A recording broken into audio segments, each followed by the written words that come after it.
తెలంగాణ భవన్లో మాజీ మంత్రి కేటీఆర్ మాట్లాడుతున్నారు. లైవ్ లో చూద్దాం. మొన్నటిదాకా కులగణన అని చెప్పి రాయించుకోమన్నారు. అంతకుముందేమో ప్రజాపాలన అని చెప్పి ఆవామగం చేసింది. చాలా లైన్లు పెట్టి ఎక్కడికక్కడ. ఇప్పుడు మళ్ళా కొత్తగా రైతుల ప్రమాణ పత్రం ఇవ్వాలి, ఇస్తేనే మేము మీకు పైసలు ఇస్తాం. మేము అందుకే అంటున్నాం.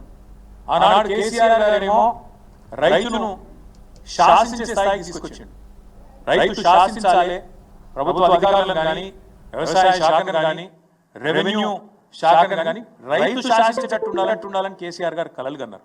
వీళ్ళేమో రైతు యాచించాలి, రైతు అడుక్కోవాలి, రైతును బిచ్చగాని చేయాలి, రైతు అధికారుల ముందు సాగిల పడాలి అన్నట్టుగా వీళ్ళ వ్యవహారం ఉన్నది. ఎంత దారుణం అంటే, ఎలక్షన్లకు ముందు ఈ సన్నాసులు, కాంగ్రెస్ సన్నాసులు వీళ్ళే కదా అఫిడవిట్లు తీసుకుపోయి దేవుళ్ళ కాడ పెట్టింది. ఆ రోజు వీళ్ళే కదా డిక్లరేషన్లు అని చెప్పి దేవుళ్ళ మీద ఒట్లేసుకొని దేవుళ్ళ కాడ పెట్టి పూజలు చేసి మేము రాగానే మొత్తం చేస్తామని చెప్పింది వీళ్ళే కదా. ఇవాళ ఆ డిక్లరేషన్లు ఏమో మాయమైనవి. ఇవాళ రైతు ప్రమాణ పత్రం రాసియాలనే ఒక దిక్కుమాలిన విధానాన్ని వీళ్ళు తీసుకొని వస్తూ ఉన్నారు. అందుకే ఈ రాష్ట్ర ప్రభుత్వం రేపు ఈ రైతు భరోసా మీద ఇంతవరకు ఒక్క పైసా కూడా వేయలేదు. మళ్ళీ చెప్తున్నా నేను, కాంగ్రెస్ ప్రభుత్వం వచ్చినాక రైతు భరోసా ఒక్క రూపాయి కూడా ఇవ్వలేదు. ఆనాడు 7,600 కోట్లు వానాకాలంలో ఎగ్గొట్టింది. మీకు తెలుసు, రైతులకు తెలుసు, మీకు తెలుసు, మాకు తెలుసు. అది కూడా మీరు ఇవ్వాలి. ఇప్పుడు రైతు బంధు రూపంలో వానాకాలంలో ఇవ్వాల్సిన 7,600 కోట్లు మీరు ఇవ్వలేదు, తప్పించుకునే ప్రయత్నం చేసి వదిలిపెట్టాం. అట్లాగే గతంలో కేసీఆర్ ప్రభుత్వం ఏదైతే 7,600 కోట్లు రైతు బంధు ఇచ్చేందుకు పెట్టిపోయిందో అది మాత్రమే మీరు, అది కూడా 3 నెలల ఆలస్యంగా, అది కూడా 4-5 కిస్తులలో తిప్పించుకొని ఇచ్చింది తప్ప మీరు వచ్చిన మీ ప్రభుత్వం మాత్రం రూపాయి ఇవ్వలేదు అనే మాట వాస్తవం. ఇవాళ నేను ప్రభుత్వాన్ని అడుగుతా ఉన్నా, ఎవరు ఇవ్వాలి ప్రమాణ పత్రం నిజానికి? మీకు ఏమైనా సిగ్గుందా అసలు? నీ ప్రభుత్వానికి ఎవరు ఇవ్వాలి అసలు? నువ్వు ఇవ్వాలి, నీ ప్రభుత్వం ఇవ్వాలి. ఊరా ప్రమాణ పత్రం డిక్లరేషన్ ఏమని ఇవ్వాలి? నువ్వు చెప్పు. నువ్వు అసలు నీ ప్రభుత్వం రుణమాఫీ చేసేసి అని బయట డైలాగ్ కొడుతున్నావు. పెట్టు ఊళ్ళ లిస్టు, ఏ ఊళ్ళో ఏ రైతుకు ఎంత రుణమాఫీ అయిందో దమ్ముంటే పెళ్లి లిస్టు.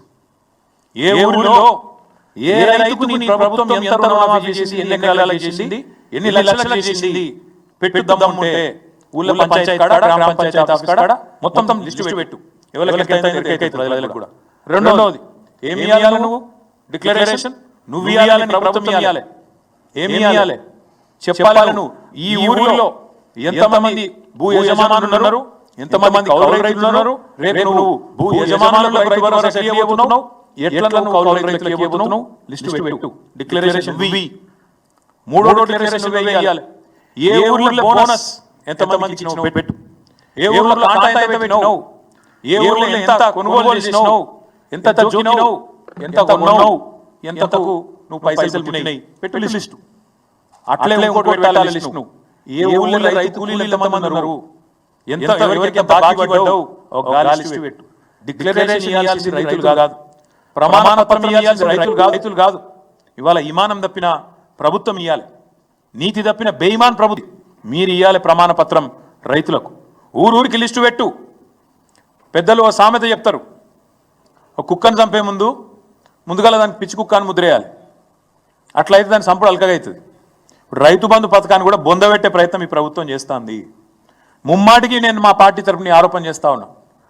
రైతు బంధు అనే ఒక విప్లవాత్మకమైన పథకాన్ని బీఆర్ఎస్ పార్టీ చేస్తే కేసీఆర్ ఆనవాళ్లను లేకుండా చేస్తా అని ఎప్పుడైతే రేవంత్ రెడ్డి చెప్పిండో అప్పుడే రైతులందరూ రాష్ట్రంలో అర్థం చేసుకుని ఉండాలా. దీన్ని కూడా ఖచ్చితంగా మింగేస్తాడు కాంగ్రెస్ పార్టీ, దీన్ని కూడా బొందబెడుతుంది రైతు బంధును అని. ఇవాళ నేను అడుగుతా ఉన్నా, నేను మన అసెంబ్లీలో కూడా అడిగినా, మళ్ళీ అడుగుతున్నా, రైతు బంధులో 22,000 కోట్లు పక్కదారి మళ్ళీ అని చెప్పి ఇవాళ బదనాం చేసే ప్రయత్నం చేస్తున్నాం అంత మంచి పథకాన్ని. నేను అడుగుతున్నా, వ్యవసాయ మంత్రి గారు, వ్యవసాయ అధికారులు, అదేవిధంగా రాష్ట్ర ముఖ్యమంత్రి చెప్పు, నువ్వు రేపు క్యాబినెట్లో మొత్తం లిస్టు పెట్టు. ఏ ఊర్లో నువ్వు చెప్పిన 22,000 కోట్లు ఎక్కడ దారి మళ్ళినాయి, అవి ఎవరి ఖాతాలో పోయినాయి లిస్టు పెట్టు, ఊరికి పెట్టు. ప్రజలు చూస్తారు. మేము అంటున్నాం, ఇది పచ్చి దొంగ మాట.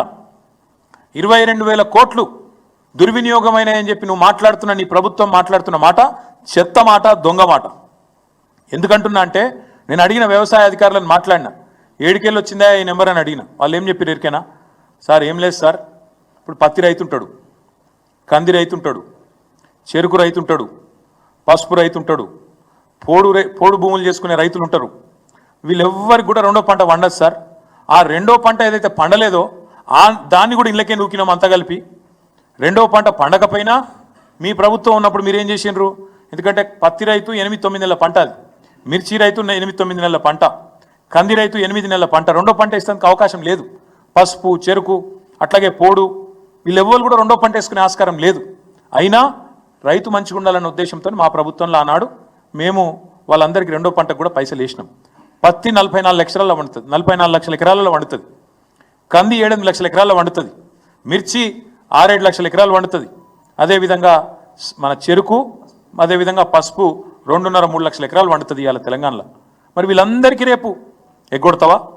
మరి వాళ్ళు ఏమి ఇవ్వాలి ప్రమాణపత్రం? నువ్వు అడిగినట్టు అసలు ఎందుకు ఇవ్వాలి ప్రమాణపత్రం? మేము అడుగుతున్నాం ఇవాళ. ఈ లెక్కలన్నీ దాచిపెట్టి ఈ పైసలు ఏవైతే మేము వేసినామో అవన్నీ దుర్వినియోగమైనాయని చెప్పి క్రషర్లకు పోయినాయి, రియల్ ఎస్టేట్కి పోయినాయి, గుట్టలకు పోయినాయి, రాళ్ళు రప్పలకు పోయినాయి అని అడ్డమైన దౌర్భాగ్య భాష ఏదైతే ప్రభుత్వం మాట్లాడుతుందో ఇది కేవలం రైతు బంధు పథకాన్ని బొందబెట్టేందుకే. రైతు బంధులో ఏదో జరిగింది, తప్పు జరిగింది అని ముందైతే బట్టగాల్చి మీదేసి ఆ తర్వాత ఆ పథకాన్ని బొందబెట్టడమే ప్రభుత్వం యొక్క ప్రధాన ఉద్దేశం లెక్క కనబడుతున్నది. అందుకే మేము రాష్ట్ర రైతన్నలను అడుగుతున్నాం, నిలదీయండి, ప్రభుత్వాన్ని నిలదీయండి, అడగండి ఎందుకు ఇవ్వాలి ప్రమాణపత్రం. నేను పెట్టిన కదా ప్రజాపాలనల దరఖాస్తు, ఏడవైంది నా దరఖాస్తు అని అడుగుండ్రి. 1,06,00,000 మంది దరఖాస్తు పెట్టిండ్రు ప్రజాపాలనలో. మరి మొత్తం వివరాలు నీ ప్రభుత్వం కాడ ఉండాలి కదా. మరి ఎక్కడ పోయినాయి ఇప్పుడు ఆ వివరాలని? మళ్ళీ ఎందుకు అడుగుతున్నావు? ఎన్నిసార్లు అడుగుతావు? ఇప్పటికే 12 సీజన్లు కేసీఆర్ ప్రభుత్వం వేసింది కదా రైతు బంధు. మరి ఆ ఖాతాలన్నీ నీ దగ్గర ఉన్నాయి కదా. 70 లక్షల మంది ఖాతాలు నీ కాడున్నాయి. 80,000 కోట్లు ఆల్రెడీ ఖాతాలలో పడ్డాయి. వాళ్ళు